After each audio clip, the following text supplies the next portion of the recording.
Focus your breathing now. Breathing in and breathing out. Breathing in and breathing out. Breathing in and breathing out. Breathing in, breathing out. Now at this particular time, as you're feeling relaxed with yourself, you can also feel yourself transporting to a different scene, somewhere which is a lot cooler than you're currently at the moment. I want you, so you've transported yourself to the Swiss Alps, or any mountain you care to think of. Most mountain ranges, you would imagine snow caps, fairly cold. But this particular mountain range will be a little bit of an adventure, which you'll ascend in 3 stages. Whether you've been skiing or not in your life, or like I have been just the once.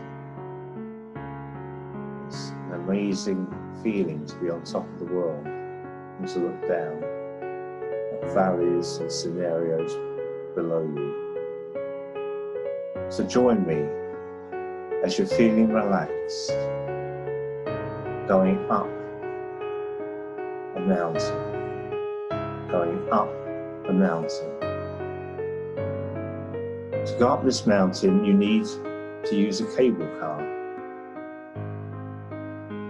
And so as you walk to this cable car, you feel yourself feeling a sense of adventure as you walk and settle yourself into the car that will take you on the first stage of the journey. You sit back, you relax, and you look up to the peak. Now the cable car jolts into action. You look at others who are joining you on this journey. They are excited and full of expectation as you both ascend the mountain, slowly but surely. The cable car is rising. It's rising and rising, and you're looking down at the valley below, looking at people living their lives, smaller houses and the lake. And you reach the first stage of the journey, and you get out. And you get out and you meet other people who themselves are either going up or going down the mountain. These other people you acknowledge. You're both sharing a similar life experience. Some have already been up to the top, and some will join you to go even further up.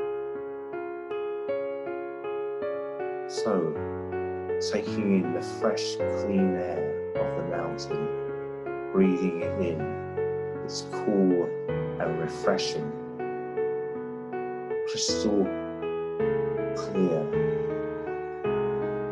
is your sight line as you look at the mountain, the snow-covered peak of the mountain.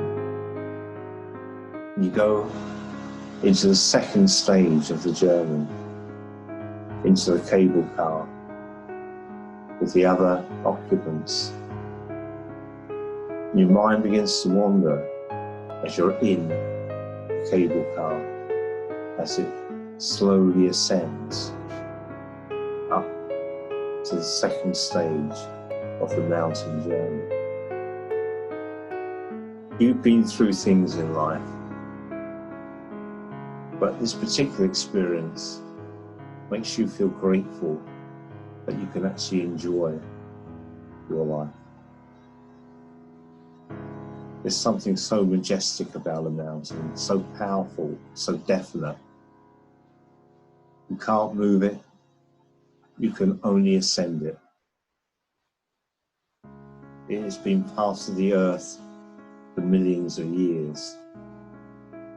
And you, a visitor of the earth, can experience it for only a fraction of that time. But that is part of the earth that you live on. And it's a wonderful part of the earth.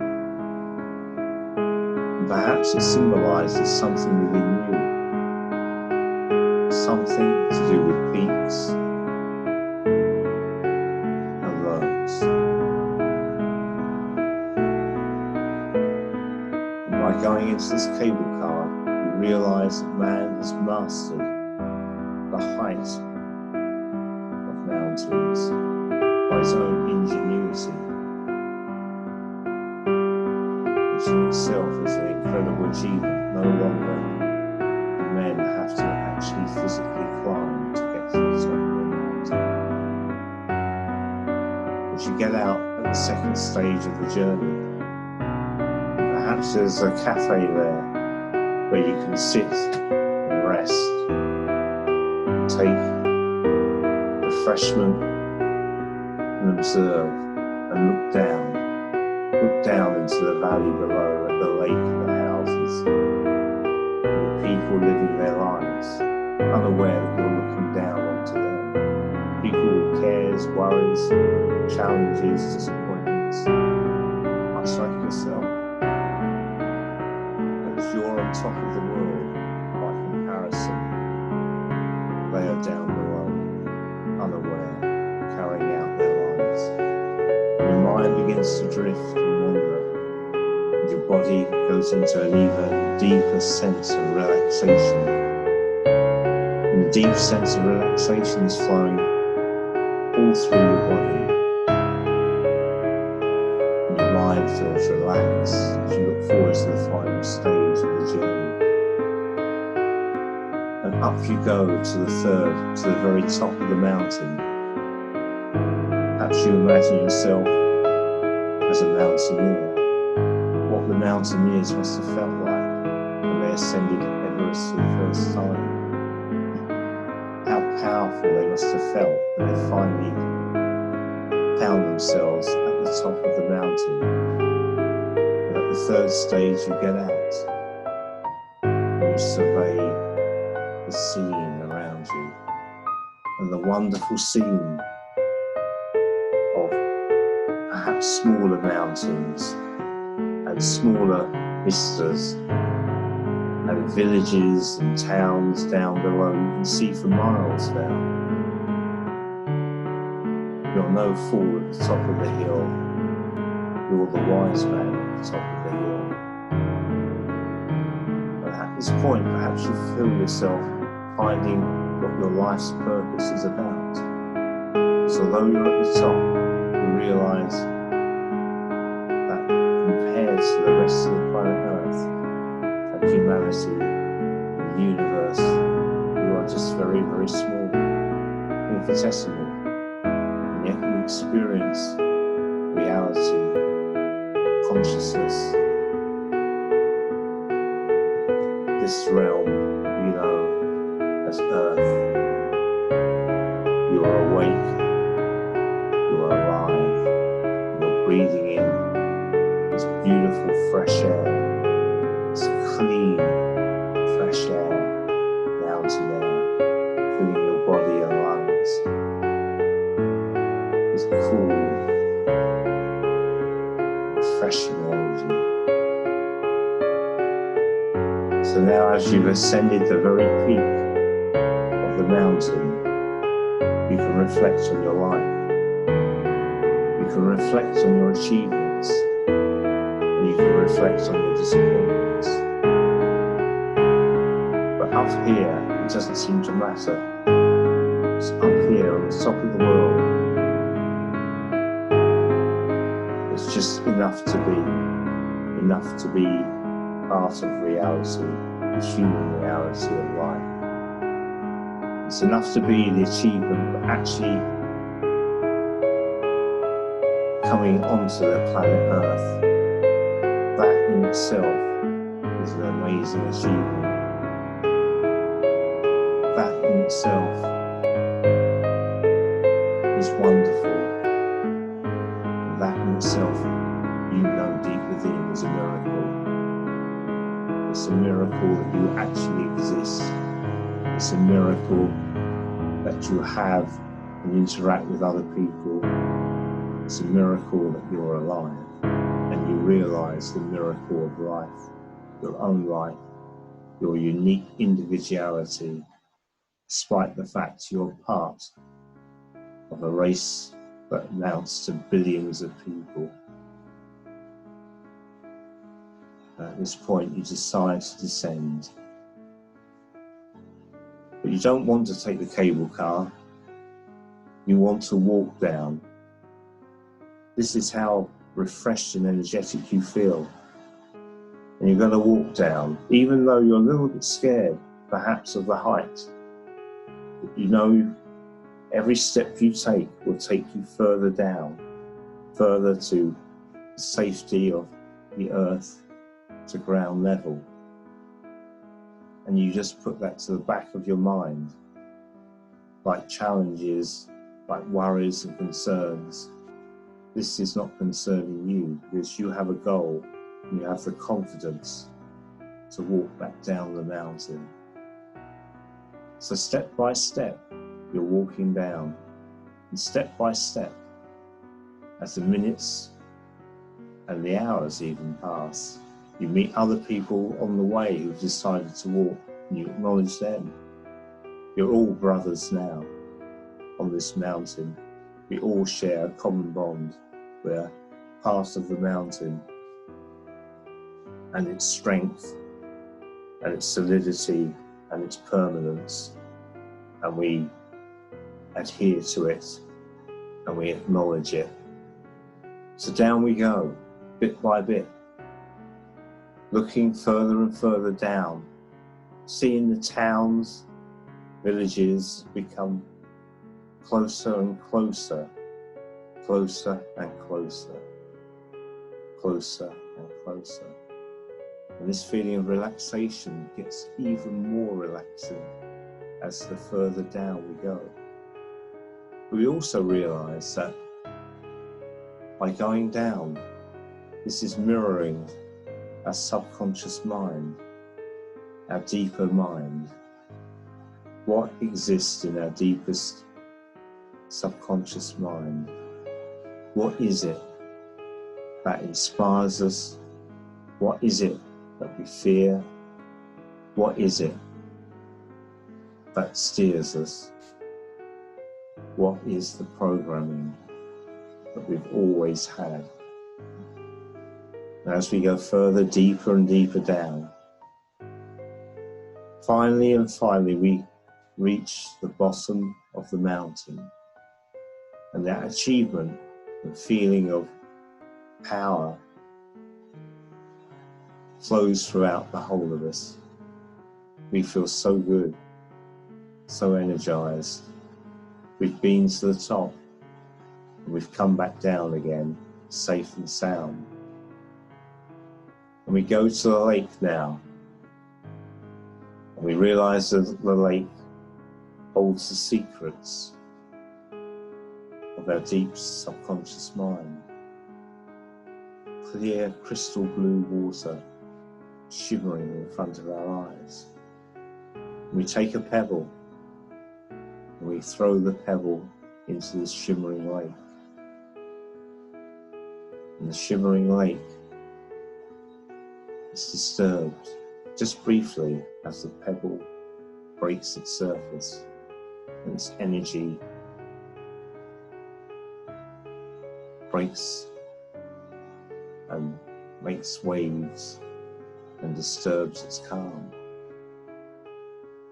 But that fascinates us, and the ripples, as they extend outwards from the pebble, further and further out.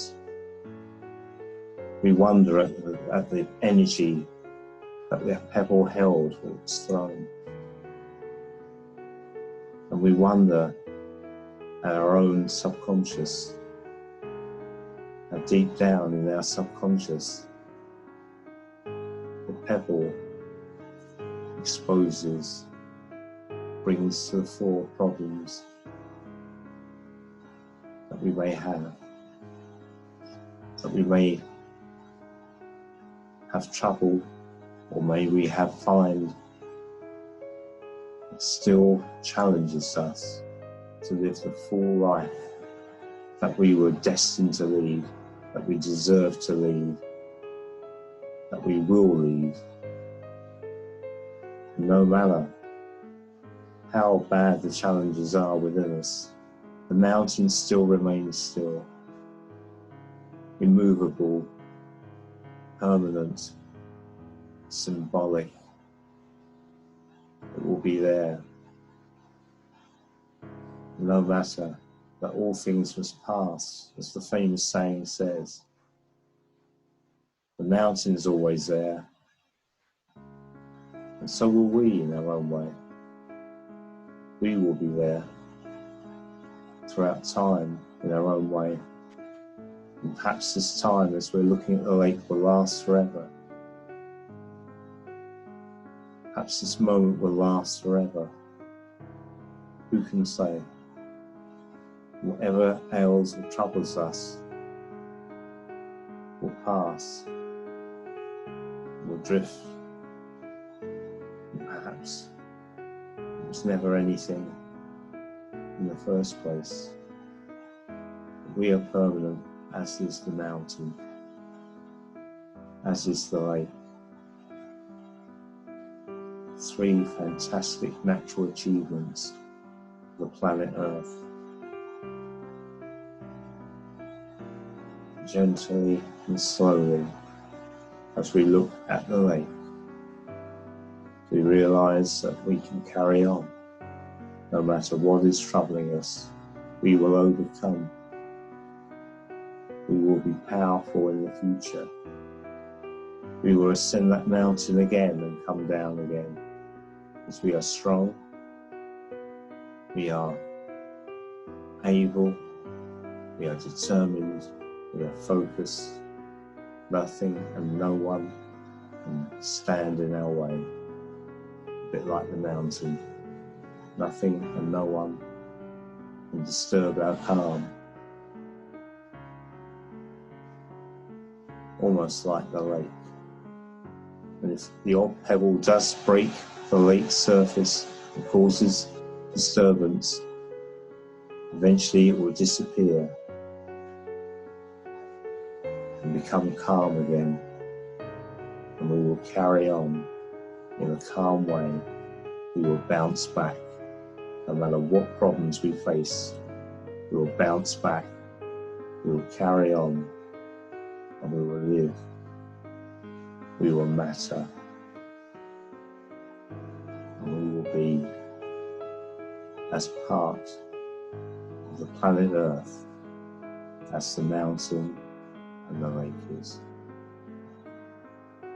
So thank you for listening to me. At this point, I want you to focus on your breathing again.